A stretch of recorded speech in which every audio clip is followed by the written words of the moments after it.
Good morning, everyone. It's so lovely to see you here today. Thank you all so much for taking the time. I hope you're smiling on the inside and the outside, and just going to really enjoy this hour. Thank you, everyone, already for popping in the chat where you're watching from. We've got Nicole with capital letters saying hi, Joe, which is wicked.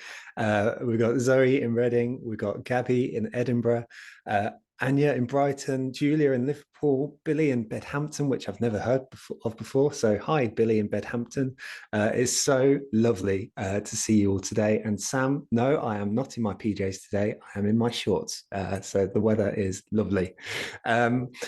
If you haven't already, do change your chat feature over to everyone so everyone can see your messages. So hopefully you've got some instructions on your screen right now. You'll be able to head over to your chat feature.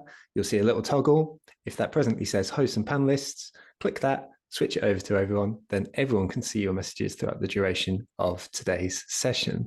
Hopefully that makes it nice and easy. We've got Gert in Brussels, who I can see has just done a host and panelist comment, but plenty more folks with folks in Coventry. And there we go. Very lovely to see you all. Today's speaker is the very amazing Jo Lane, who's the CPO and former CMO of Tony's Chocolonely, one of my favorite brands in the world, with Jo embodying all of the good things about it. Today's session will focus on Jo's lessons on being part of the team who grew Tony's, in addition to how Tony's relates the idea of doing good in the world to a wider marketing function. Which I'd like to think that most of us would like to do, but inevitably is quite challenging. So actually to sort of reflect on this will be a really fascinating session. Today we'll function with a presentation element, and then we're going to have plenty of time for Q&A. So if you want your questions answered, don't forget to use the Q&A function. That's found down below in your little taskbar area. You can press the Q&A function and you can ask your questions in there. Likewise, if you see a question that you like, be sure to give it a thumbs up. That will mean that you're able to make sure that we prioritize certain questions in today's session. I can see Rob over in Bourneville. I don't know whether that's controversial for you, Jo, but let's not get some fights going straight away. Today's featured sponsor is Cambridge Marketing College. So they've been fabulous sponsors of the Marketing Meetup right since day one. And so Cambridge Marketing College, if you want your marketing qualifications in both like CIM, CIPR, but also marketing apprenticeships, then they're a fabulous place to go to.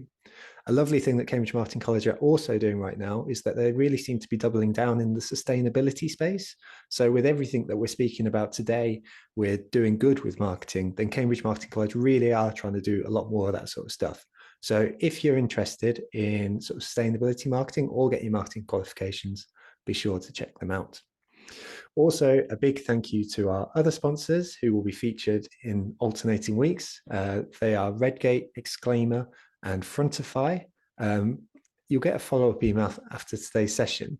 The only thing I could ask is that you take a moment to thank the people from behind those brands.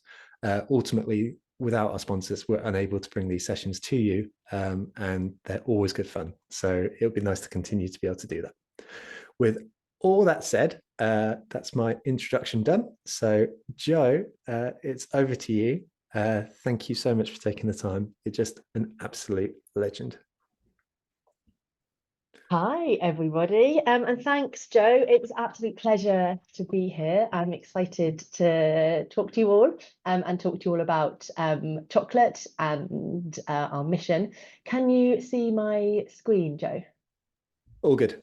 All good, brilliant, great. So yeah, I'm going to kick off with a very short presentation. I probably only got 15 minutes or so of slides, and then we can have a good natter at the end. So yeah, this is the start by introducing myself. Hi everybody, I'm Jo. Where am I at the moment? I am in sunny Cambridge. I saw someone else was in Cambridge as well. The sun is shining, which makes a change. And I've been at Tony's for nearly 3 years. Before that, I was at Innocent Drink. So I started my marketing career with a purpose-led brand. I was there for about 15, 16 years in the end. So Innocent and Tony's is where I learnt my craft. But yeah, I'm here to talk about Tony's to start with. So we are crazy about chocolate and serious about people. We make amazing tasting chocolate. We have a really serious mission at our hearts. And that's where I want to start today. I'm going to tell you a little story, a story about chocolate, about change, about choices. Oh, no, I can't move my slides. There we go, seamless. Right, so first things first. Tony's Chocolonely is an impact company that makes chocolate, not the other way around. Everything we do is about making impact, about making a difference to the cocoa farmers and their families in West Africa, about doing business the right and the fair way and speaking out boldly when that doesn't happen. And it guides all of our choices. But let me talk to you about where it all starts first. And it starts with growing cocoa. So cocoa grows on cocoa trees, and those cocoa trees grow best around the equator where it's really hot. And the majority of all cocoa nowadays is grown in West Africa. And you can see on this little chart there, you can see the countries on that kind of West Africa tip. And there's all grown on small farms. There's no big, massive plantations. They're all family-run farms. They're about 1 to 2 hectares in size, and there's millions of them. There's about 2.5 million of these cocoa farms. On the other end of that value chain, there's billions of consumers. You, me, Joe, everyone who likes chocolate, just for what it is, like a delicious treat. But in the middle, there's only really a very small handful of big chocolate companies that actually produce chocolate from those cocoa beans. There's not more than about 10 companies worldwide that produce 90% of the chocolate that the whole world enjoys. And that means that all the power and all the profit sits in that middle section. And we call it that sideways hourglass. It's in the interests of these big companies that the price of cocoa stays low, inhumanely low. So if, for example, a bar of chocolate costs about €2.80, and this was before the recent inflation this slide was written, but about 16 cents of that goes to the farmer and his family. So that's about 5 to 6% of the retail price. And that basically means that those farmers in Ghana or the Ivory Coast in West Africa, where they're supporting their whole family from this cocoa farm, have about 72 cents per person per day. And that's way below the extreme poverty level for a country like Ivory Coast. So what does that extreme poverty mean? It means that adults who are running these farms have to rely on their children to work on the farms. They can't afford professional labour. They can't afford machineries to work their farms. So they use their children. And the latest reports show that there's over 1.5 million children working on cocoa farms. So if you remember those 2.5 million farms that I talked about, that means that over 1 in 2 households in Ghana and Ivory Coast have used their children on their farms as their permanent labour source. This isn't just kids coming home from school and helping mum and dad on the cocoa farm for a couple of hours after school. That would be fine.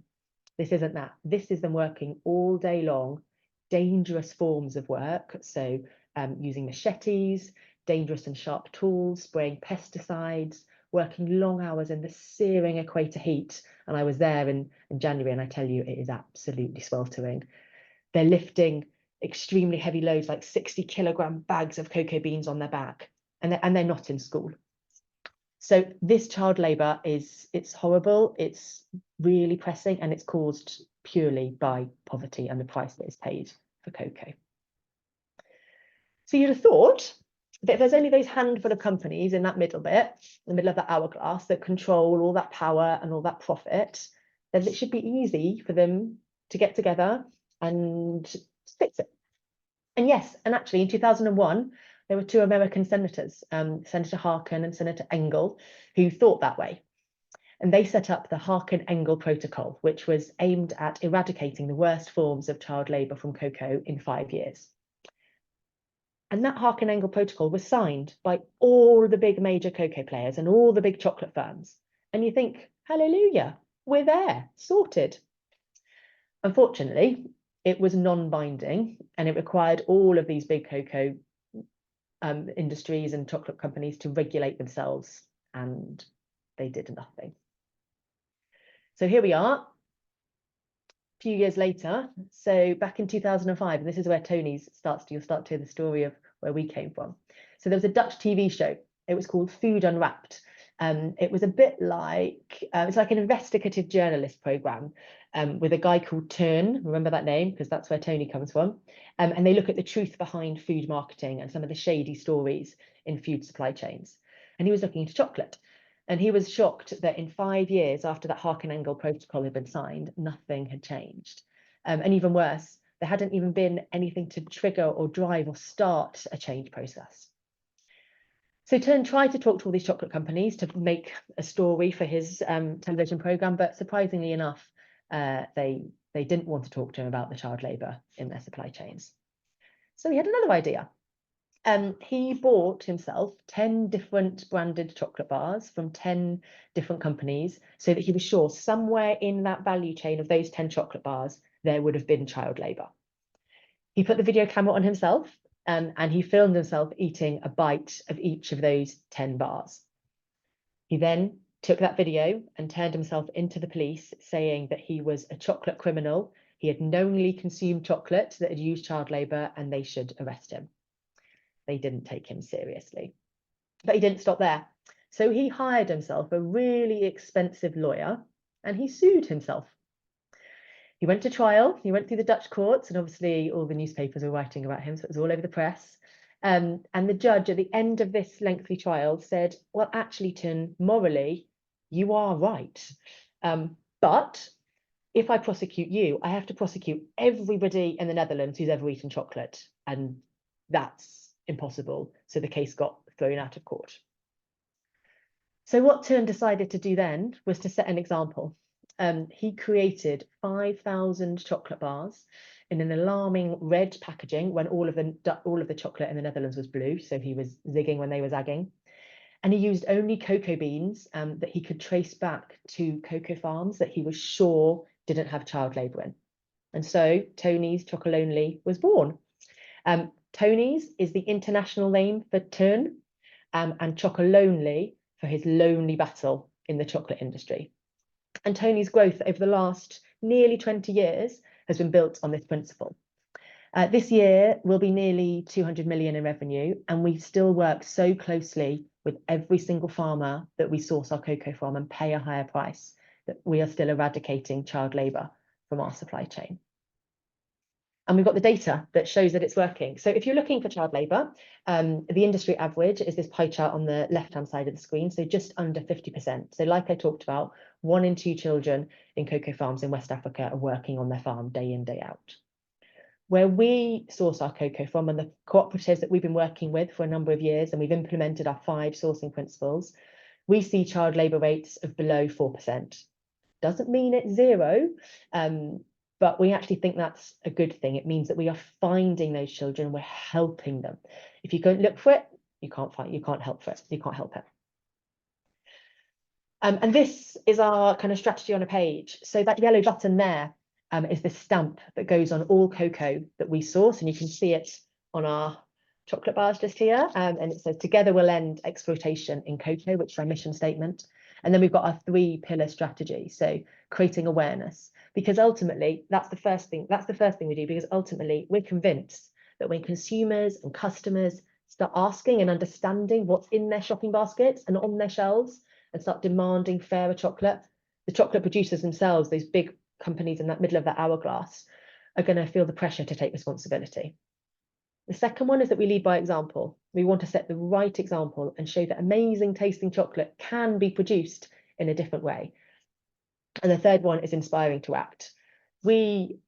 Despite our amazing growth, we're still tiny in a very, very busy, huge chocolate category. We aren't going to solve this problem on our own. We need to do it together. So we want others to take action. And we quite honestly welcome anybody to blatantly follow, copy, or even improve on the way that we do it. And that, our mission, is at the heart of everything we do and drives every little decision across the whole business. and across our brands. I'm just going to give you a couple of examples of how that comes to life. So the first thing is our design. So we incorporate the message about inequality in cocoa in everything we do. So this is the most obvious example. So for centuries, chocolate bars were made in boring little square blocks, like an Excel spreadsheet, I guess. Quite often with the name of the producer on each piece, it says Cadbury's or it says Milka. Really boring, really obvious. And no market research is ever going to tell you that you should break that category code, that you should do something different. But we did. So if you were to open, I don't know who's got chocolate here at 10 to 10 in the morning, I'd be quite impressed. But if you were to open a Tony's chocolate bar, you'll see that every single bar we've got has an equally divided pieces. They're not in squares. They're all different shapes and sizes. And that reflects the inequality in chocolate. So therefore our chocolate bars tell our story in its kind of purest form. And they kind of become upside down. They kind of become a discussion piece when you unwrap it with friends. And I know it is also annoying to any parents of multiple children anywhere trying to share chocolate equally. But until the chocolate industry is equally divided and the profits and the power are shared equally across that value chain, we're going to keep things unequally divided. The other thing that our mission drives is clearly our supply chain. So I touched a little bit earlier on our kind of sourcing principles. We've got 5 of them. They're our recipe, they're our rules for how, if you implement all of these 5 things, how you can eradicate child labour and exploitation from your cocoa supply chain.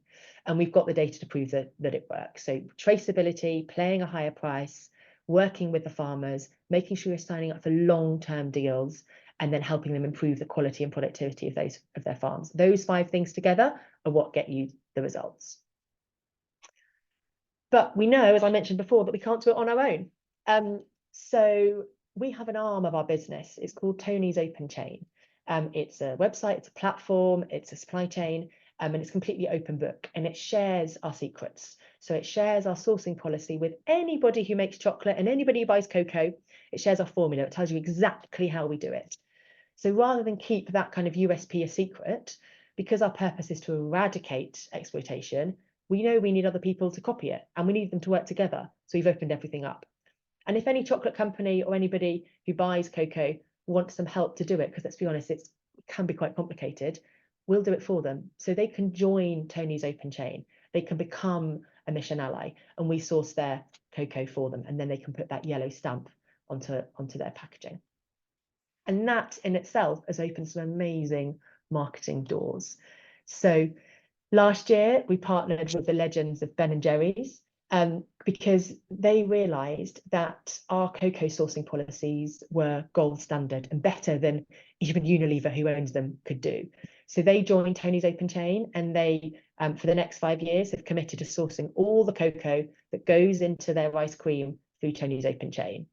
So of course we thought we better tell people about this. So we ran a big marketing campaign. We partnered with Ben & Jerry's to do it together. It was called the Chocolate Love Affair, with the tagline "Better when working together to make chocolate 100% slave-free." And we launched complimentary MPD. So Ben & Jerry's launched ice cream inspired by our milk caramel sea salt kind of best-selling flavour.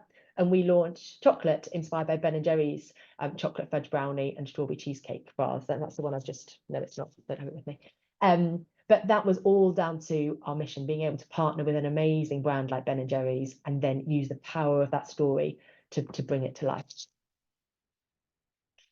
And then talking about campaigns, what else is our mission kind of triggered in terms of creative and ideas? So it also drives our marketing campaigns, and these are a couple from this year. So on the left-hand side, you can see our NPD launch. We launched Little Bits, which are bagged chocolate.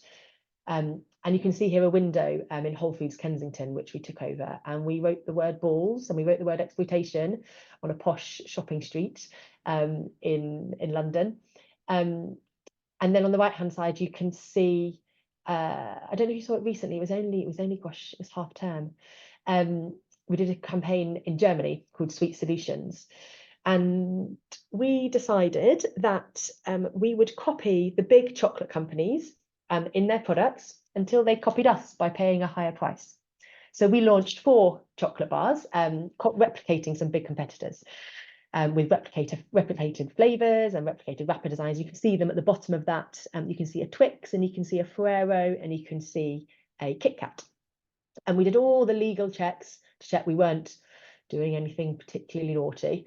However, Mondelez got a bit upset about the colour purple. So they issued us a writ. And after a frantic 24 hours, we withdrew the purple bar and we've launched a grey bar. So you can see the Milka. This used to be a Milka bar, and you can see the Milka Mountains. And then we just made it grey with a tagline of "Pay farmers, not lawyers." And quite honestly, that went absolutely viral. So it was just in Germany. We spent 200 grand on that total campaign, including all the legal fees. But it ended up all over the BBC and the Sunday Times. It crossed borders. So that's purely because we believe that all of these big chocolate companies should be paying their cocoa farmers a higher price, and that's what triggered that campaign idea. And then it also drives our product choices.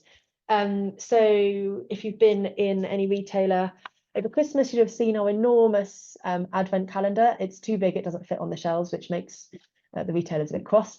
But the actual interesting thing about it is that it represents the inequality in the cocoa supply chain, just like our bars do. So there's still 25 chocolates in this advent calendar, but one day we put nothing. So behind the little window, there was no chocolate. On another day, we put 2. So we just spread out the chocolates unequally. And we got such amount of consumer feedback, mostly positive, with people going, "Wow, you have taught me about inequality, and I'm now teaching my children about that it's not fair." And we also ended up on the second red article on the BBC News, just beaten by an Omicron variant. So some pretty cool coverage from launching a rather large advent calendar. And then just to end, before I can open the questions, this is a quote that I really love from Anita Roddick at The Body Shop. "If you think you're too small to have an impact, try going to bed with a mosquito in the room." And Tony started in the Netherlands 19 years ago. It launched in the UK 5 years ago. We have tiny marketing budgets. And the first 15 years of the business, we had a no paid media strategy, and all of our reach was through other channels. So just remember, if you're too small to have an impact, try going to bed with a mosquito in the room. That, my friends, is that. So I will try and stop sharing. There we go. Super. Just incredible, Jo. Like you may not have seen the chat feature throughout the duration of the presentation, but like you have been getting a lot of people saying how incredible that is. So thank you so much. I'm glad. For priming that with that story. Really incredible. You might be able to see it right now. Lots of praise. Folks, I'm gonna do something which we don't usually do, which is I'm gonna head to the Q&A from the community more or less straight away, because like I know that you'll have some amazing questions. With that thought in mind, if you want to use the Q&A feature, it's found down below, and give a thumbs up to the ones which you'd love me to answer, so that we can make sure that we prioritize that. While you're doing that, however, I'm just going to sort of speak to probably not the elephant in the room, but certainly something which is a really interesting marketing challenge, which is like people speak about purpose all the time over here, and then they sort of speak about commercialism over here, and like they're always sort of seen as opposites somehow. And I guess there are so many different ways to answer this question, but like I guess I want to make it really, really open to start off with just a question about how you manage that sort of tension between purpose and commercialism at Tony's, because presumably you've got to do both. Yeah, and it's such a good question. And one of the first slide that I started with was about our Crazy About Chocolate series about people, which essentially sums up that tension. We want to make great tasting chocolate that consumers love, but at the same time, we've got a really serious mission behind us. And I think the beautiful thing about this particular brand is that they are so intertwined that actually that tension doesn't materialize in the business particularly, because ultimately, the more chocolate we sell, the more beans we buy, the more impact we make, because they're so perfectly aligned that we actually don't have that much tension between the two. They tend to go hand in hand. I think the only tension, if I'm really honest, the only tension we have is when I touched on Tony's open chain, and it becomes a resource question. Are we trying to, we've got a finite amount of resource. Are we trying to grow Tony's open chain through having more mission allies and other partners join us and that impact on the ground? Or are we trying to grow our business fast and hard? We want both. And then it's a choice of which goes faster at which different points. Nice. But actually, in this, it's one of the reasons I chose to join the brand. I just chose to join the business. It's so powerful and so tightly linked that, yeah, I think it's quite unique in that space. I love that as a lesson, because I think it's one of these things that, once again, sort of speaking about that purposeful thing, so many folks want to work for a purposeful brand or want to do purpose things, but will sort of try and tag it on. And so, even by implication of everything you've just said, it's like, if you want to do purpose, and link it in with everything, so that tension point doesn't occur, which is really, really important. I mean, do you have any sense of like why people buy the chocolate? Is it because of the purpose led thing, or is it because it's good chocolate? First. Sorry, the second.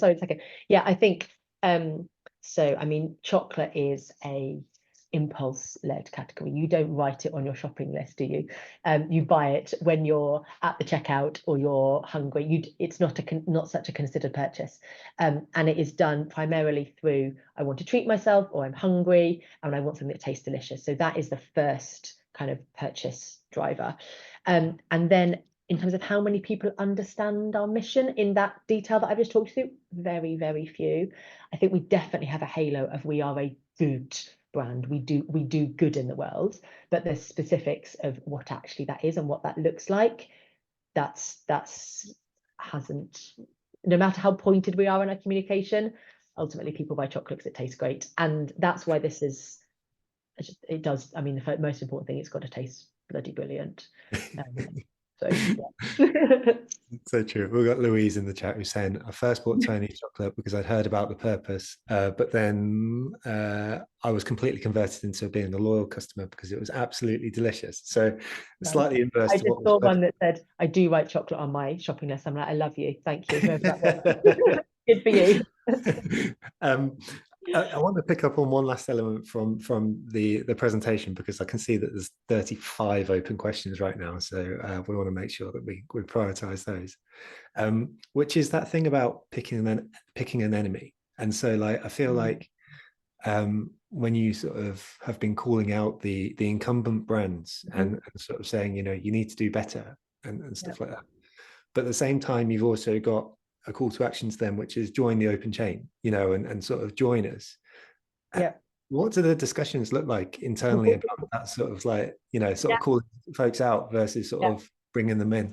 Yeah, and when you talk about tension, that actually is a genuine one.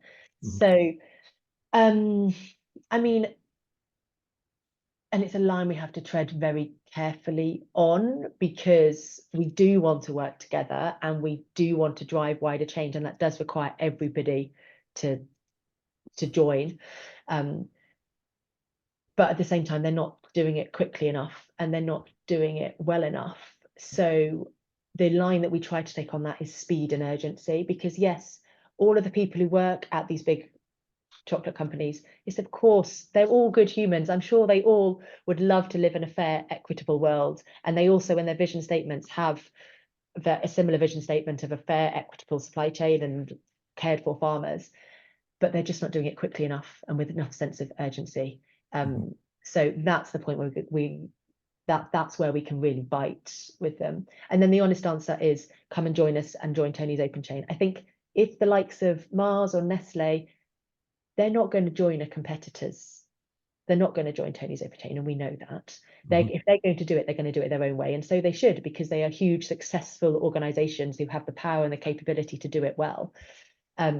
So we can be a bit more provoking with the big guys, whereas the small to medium, there's still a huge amount of those who we can actually help solve it with our solution. I love that. Thank you. And you know, I mean, as a marketing tactic for folks tuning in, you know, as part of your strategy, that picking your enemy can be immensely powerful. But also, you know, to everything you've spoken to, you know, drawing that line and figuring it out. I just love how you've thought about that. There's also been a lot of comments in the chat about like the consistency across the products. And so one final question for me, and I genuinely will get to folks, but you've just moved from a CMO to a CPO role, Yeah. so Chief Product Officer role. So what's that transition been like? Because that consistency of the product, for example, the advent calendar, the shape of the chocolate bar and stuff like that, presumably falls under your remit now. Yeah, it did originally. I did it as well. Okay, so what was the conversation like about finding those consistency points and sort of really making sure that brand goes all the way through the product? Because I think a lot of people would dream of that, you know, not a surface level brand, but like one that goes all the way through. I'd just love to find out a little bit more about that. Yeah, no, it's fascinating, isn't it? And the honest answer is when I joined Tony's, we didn't have it codified. So it was literally this wonderful lady called Ava, who has been with Tony's for 15 years and who made the caramel sea salt flavor on her internship and then stuck around. So she's in our product team. And it would basically be, does this feel like Tony's, Ava? She'd be like, nah. Oh yeah, let's do that. So because you remember we were still relatively small, like it was done through people and communication and kind of gut feel. And what we've done in the last couple of years is written down what are the product principles, and how do we make sure we deliver on that chunkiness and that combination of flavors, and how do we build in our mission into either the packaging or the product, as many touch points, and build in that element of surprise. So yeah, we now have kind of 4 or 5 checkpoints that we go through when we're developing products. I love that. And as Mel says, interns can change companies given the right level of trust and support. But Yep. I also want to just highlight to the community like the growth. So I reflect on the journey of TMM, and I'm not trying to make this about us at all, but like we've had many years of doing things without gut and sort of figuring out how to do it. And that transition point of just writing down 5 points as a checklist, you know, and sort of saying, "Are we ticking this off?" That's so accessible to everyone watching it today as a marketing thing. And we often speak about market research and everything that goes with it, but at those beginning stages, a bit of gut, you know, goes a long way, which is awesome. It's just lovely to hear because, of course, so many people. I mean, the chat feature is ridiculous right now with people just singing praises of Tony's, and it's you know, it's clear that you've grown to be building something special, but that starts from gut feel, which is just lovely. That's some gut feel and passion, doesn't it? Yeah. Absolutely. Spot on. Human stuff. Yeah. Right. Let's head to the Q&A from the community, because I've been promising that for the past 7 minutes. So the first one comes from Kirsty. So this may have predated your time at Tony's, but maybe you'll have some knowledge on it. So Kirsty asks, if there was no paid media for the first 15 years, could you give any detail on the tactics that particularly worked during that period of time? Yeah, of course I can do. So the first thing that worked, I mean, our bar has been our biggest marketing tool. I mean, it's bright colors, the way it stands out on shelf, the way the unequally dividedness tells a story, how we've written on the inside of the wrapper that tells a story that invites people to share it. It tastes amazing, so people buy it again, share it with their friends, and share the story behind it. So ultimately, just through trial and word of mouth is what's grown it to start with. But at the same time, we've done a huge amount of sampling. So tasting is believing. So in the Netherlands, they have this thing called we have it in the UK, but the postcode lottery in the Netherlands is huge. So Tony's bar became a prize for the postcode lottery. So we managed to do a huge amount of sampling because of that. And equally in the UK, we've done a lot of sampling with HelloFresh, and some other kind of through social media. So again, getting bars into people's hands has been our #1 marketing strategy, and still continues to be so, because tasting is believing, and then we get the repeat and we get the awareness off the back of that.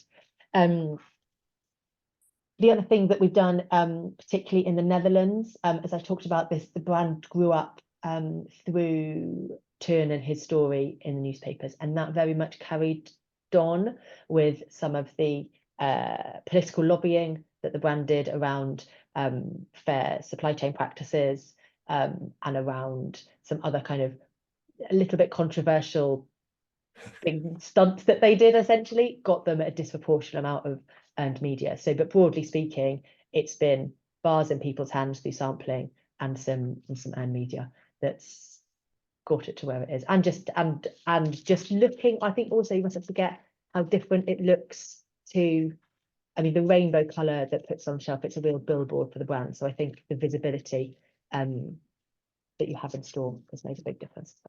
That's huge. I mean, it's really, you know, there was a quote from I think it was a Ritson article quite recently that sort of said, your product is still your best form of marketing, you know, which you know, it sort of speaks to everything, you know, or at least the first part of your answer there. Interested with the colors, actually, because the logo presumably is something you consider a distinctive brand asset. If we start in terms such as that, is the color palette the same, or do you literally just go, we're going to find something bright?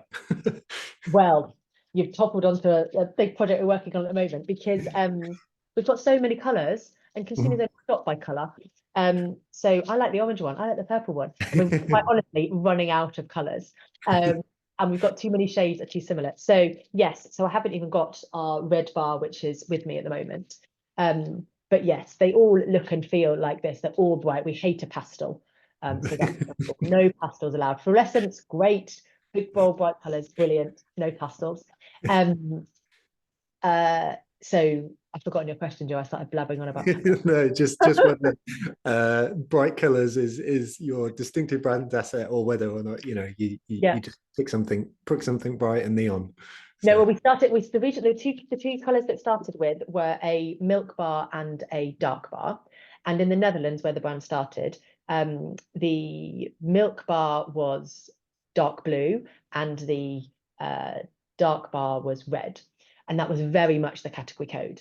And when Turn developed them, he did the opposite. So red became milk and blue became dark. So those two colours are kind of the, I guess, mama and papa of the product range, and the starter point, and everything else is grown from there. And then we now have kind of a 6 SKU core rainbow, which is our kind of 6 SKUs that we think should be on kind of every shelf across the world. And then we have a selection of other kind of rotating flavors, or the Ben & Jerry's type bars, or kind of new introducing to keep that relevance and newness coming through regularly. And then we are drastically searching for more colors as we go. I'm imagining, you know, like a Tony's insert color here, a bit like a Tiffany's blue, you know, Tiffany's blue. It's that right thing. I love it. Let's take the next question from the incredible Mel Barfield. So Mel asks, how does Tony's marketing department dance that line between calling out Big Cocoa and avoiding the wrath of the legal teams of the other companies? So yes, that's a really good point. And it is that tension in the business. And it's not actually with our legal teams. We didn't have a lawyer until 3 months ago, so we didn't have a legal team. But Katerina's now getting very close to us. The actual tension that we touched on a minute ago was between how we can be bold and provocative as a marketing team versus our Tony's Open Chain team, who are trying to be inviting and welcoming and being together.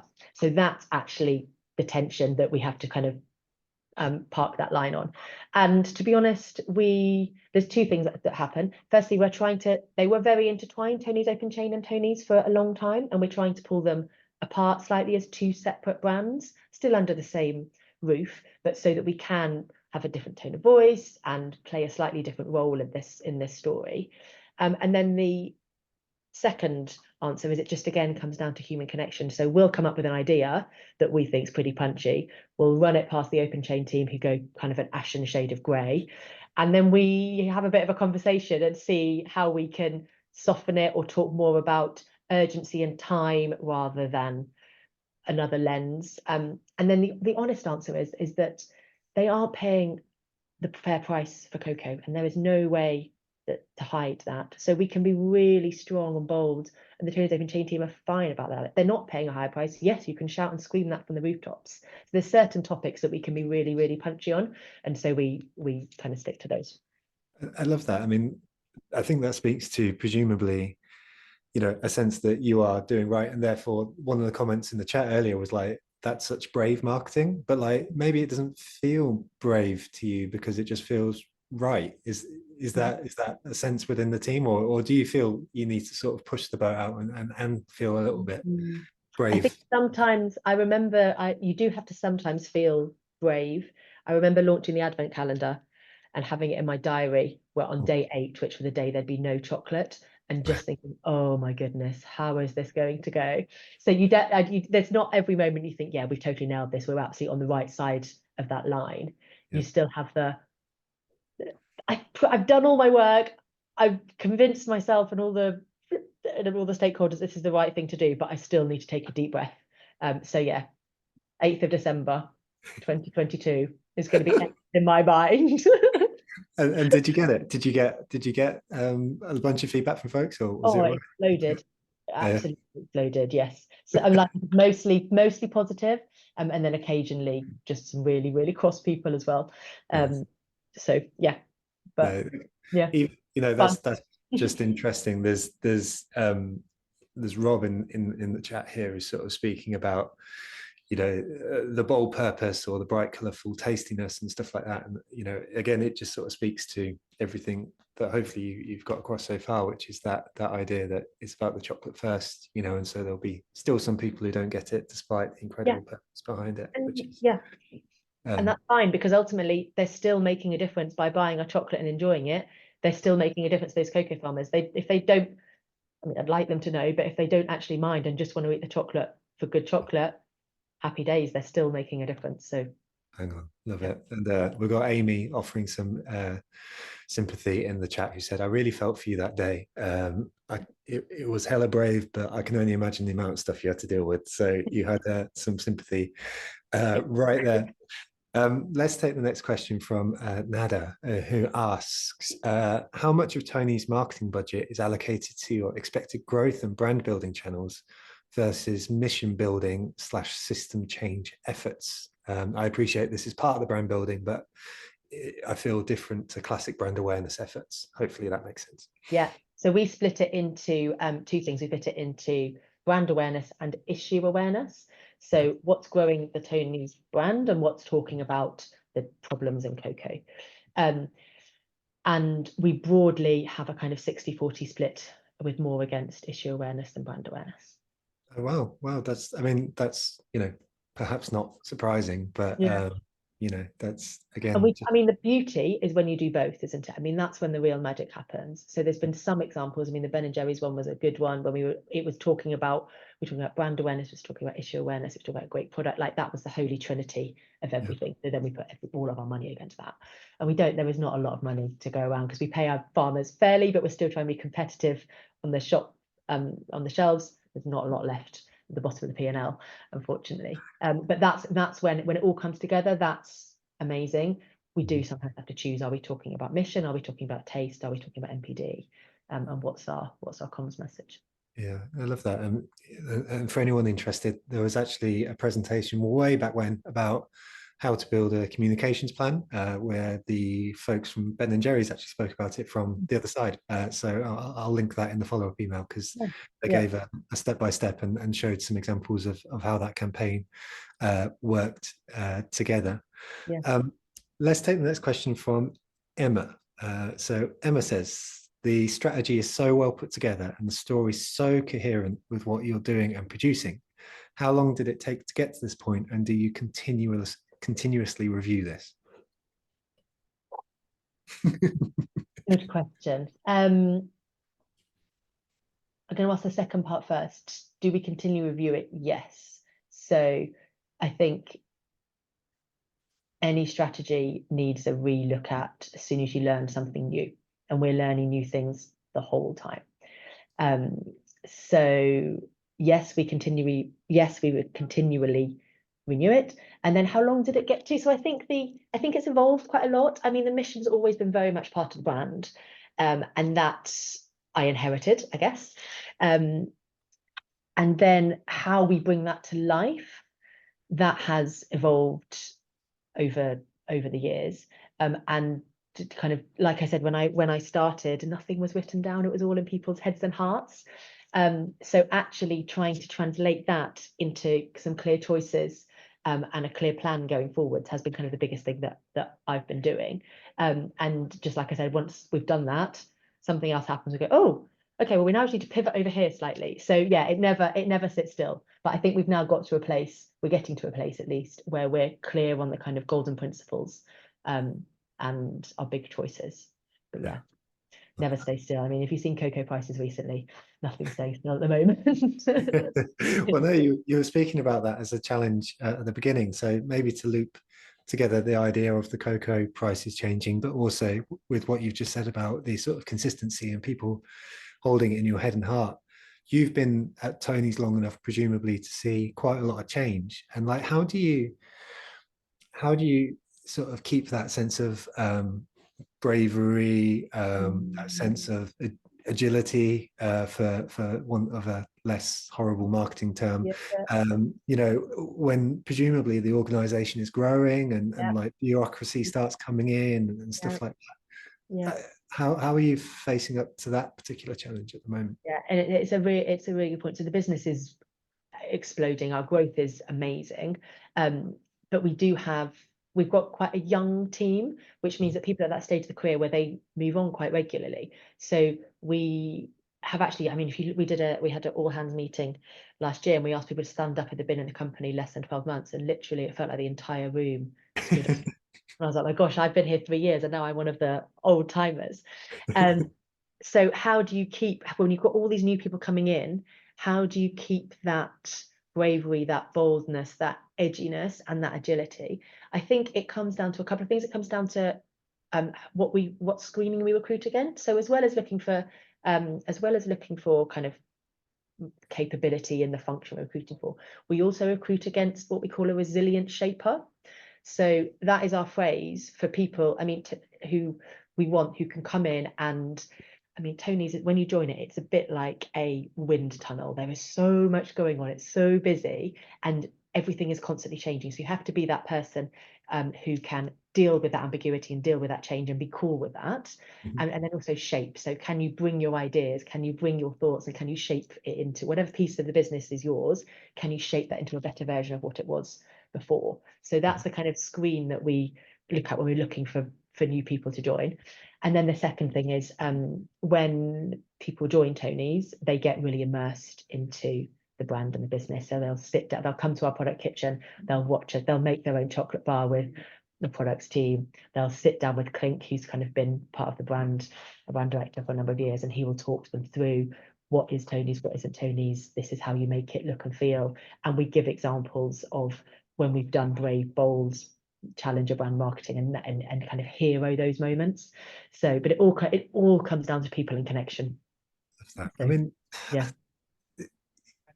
it just seems so healthy, you know, like the organizational culture, and I guess I'm relating and got empathy and sympathy for folks who are watching in right now who are like, you know what, I've got a boss who maybe doesn't understand marketing or isn't on board with the branding, or we don't have that consistency across these things. I mean, maybe asking this outside of a Tony's context or within a Tony's context, you know, as a marketing leading person, how do you sort of work through that journey with folks when you don't have this consistency that Tony's quite clearly does?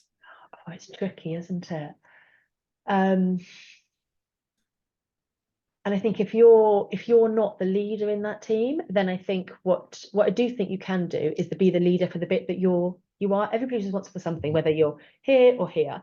And Yeah. I think you can still bring your own kind of professional pride to your work, no matter this kind of size and scope that you have. So I guess just because you don't have that around you, it doesn't mean you can't be a leader within your team. So I would just encourage everyone not to be kind of disheartened in that situation, but kind of control what you can control and own your bit and make sure it's shit hot. And then you'll find that that's just attractive to other people, and you'll never know the kind of impact that you can have because of that. No, I love that. And Mel has popped in the chat for jobs in case anyone is looking. So. You know, it comes around Sam, yeah. Bang on. I love that. And similarly, we've got Jade in the chat sort of saying, can we all come and work at Tony's? So I think we're doing a good thing for the employer brand as much as the brand today, which is lovely. Let's take one of the questions from the top. Question from Amanda, who says, what's been the reaction of the big players to your challenge to the industry? Is there any collaboration in sight? So you've spoken already a little bit. Mondelez, issued a writ to us, which clearly we're not their best friends at the moment. So what are we noticing? So it comes back to my point of they all agree that's where we should be heading. Mm-hmm. They're just not doing it quickly enough.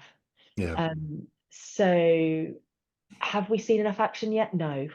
The honest answer is no, we're not seeing enough action for the big guys. What we are seeing is a kind of groundswell of small to medium size cocoa sourcing companies, particularly off the back of Ben and Jerry's. That was a real kind of tipping moment where everyone went, wow, you're the real deal. And there'll be some news coming out in the next kind of few months about some exciting kind of mission allies in the UK. There's one in the US. So we're starting to see kind of a groundswell from enough of the smaller and medium-sized companies that the bigger we get, the more pressure that we can apply. Nice. But yeah, nothing's happening quickly enough. We're very impatient. Impatience is good in this context. Yeah, exactly. It's absolutely, it is genuinely life-changing stuff. I wanted to pick up on your comment about Ben and Jerry's there, because that being a tipping point moment, and I guess quite a lot of folks watching in today will from time to time have these moments where they go, oh, here's a spot of momentum, that comes out of nowhere. It could be a campaign that works well, or I don't know, a random shout out from an influencer or something like that. Yeah. So in Tony's Towers, what did it look like where you kind of had that moment of realization that this was? We've been working on it for so long. So it's one of those things that felt like an anticlimax when it actually came, because we'd had so many sleepless nights over it. So it was essentially getting the first part was getting Ben and Jerry's. They'd come to us and said, we want to learn about Tony's Open Chain. How can we help? What can we do together? And we thought, brilliant. And then he ended up writing, you're then working with an amazing brand, but it's also owned by Unilever. So you end up with Unilever lawyers who are lovely people, but like really long legal contracts. So we got very tied up in some very long, complicated legal contracts that took forever to get signed by the right people in the right places. And so that took us months and months and months. And during that time, we've been working on the kind of MPD and the brand campaign, because we knew as soon as it was signed, we're like, well, that will be then our trigger to get this going. And then we had to do the license agreement with Unilever, which again was, I mean, I'm not a lawyer, and long contracts are not my favorite thing. But I had pages and pages and pages of these license agreements.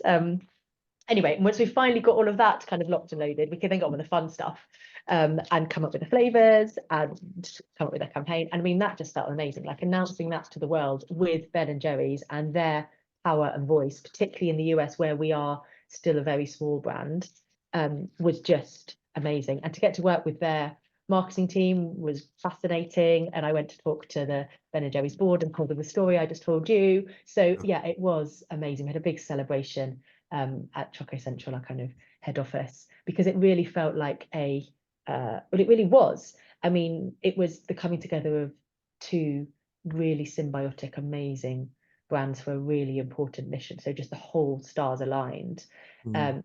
And as well as going to consumers and launching these amazing products and talking about why we're celebrating together from an industry perspective, as soon as someone as big as Ben and Jerry's, backed by Unilever, joined Tony's Open Chain, it gave us real credibility.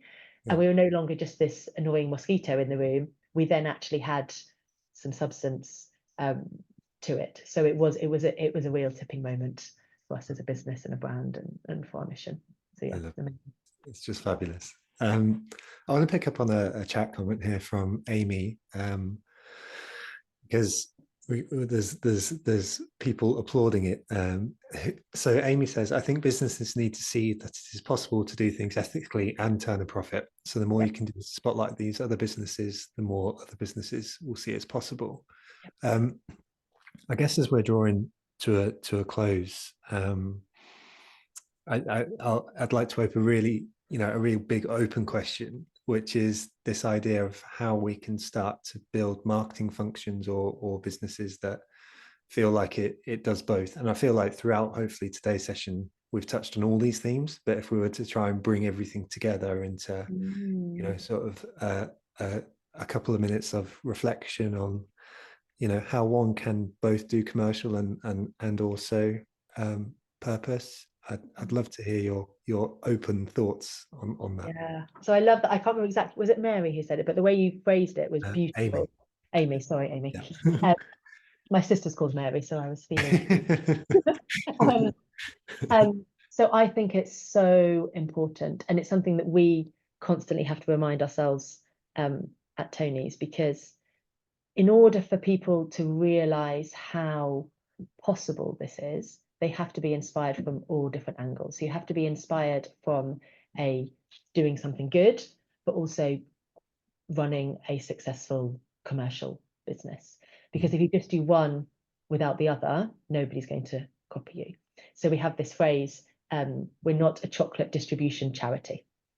So when something comes up that is commercially stupid, we go, we're not a chocolate distribution charity. We're not going to inspire that wider change. If you remember that 3-pillar strategy, which is inspire wider change, we're not going to inspire that wider change, be that in the chocolate industry or be that across the world, to be both a good business and a big business, unless you are also a profitable big business. You have to have them both together.